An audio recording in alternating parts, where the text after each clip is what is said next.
मैं सबसे पहले इस भीलवाड़ा शहर को सौगात देने के लिए हमारे यशस्वी मुख्यमंत्री आदरणीय बद्रीलाल जी शर्मा,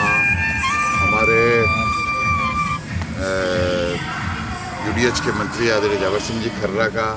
हमारे प्रदेश अध्यक्ष जी का, हमारे एमपी साहब दामोदर जी अग्रवाल का, अशोक जी कोठारी का और विशेष रूप से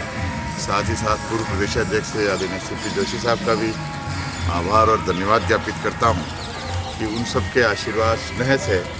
भीलवाड़ा शहर को एक बहुत बड़ी सौगात मिली है। नगर निगम अपने आप में एक बहुत बड़ा स्ट्रक्चर होता है। जिस प्रकार से हम ये कहते हैं कि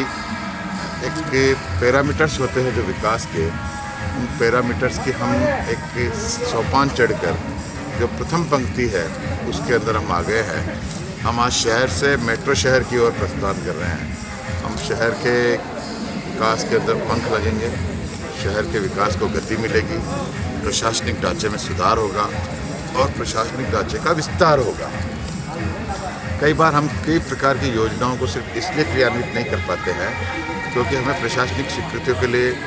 कहीं दूर जाना पड़ता था, कभी अजमेर जाना पड़ता था, कभी जयपुर जाना पड़ता था। वो सारे अधिकार निगम होने से हमें प्राप्त हो जाएंगे, तो हम उन कार्यों को तीव्र गति से कर पाएंगे।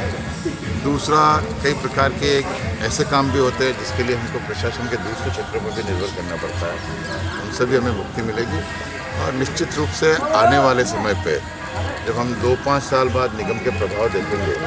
तो भीलवाड़ा शहर अपने आप में एक अलग तरह से आगे बढ़ेगा। ये मुझे पूरा सर, जैसे नगर निगम बन गया है, अब जैसे आप महापौर बन गए हैं, आगे क्या बनने का है? देखिए, हमने ये कहा ना, अभी हम आगे नगर निगम के सीमा के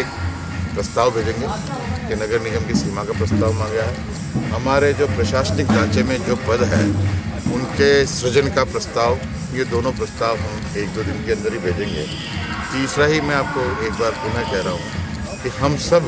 जो परिषद का परिवार है, जिसमें हमारे सारे जनप्रतिनिधि, पार्षद, उपसभापति जी और जो प्रशासनिक ढांचा है जिसमें हमारे कमिश्नर साहब और जो नीचे की टीम है,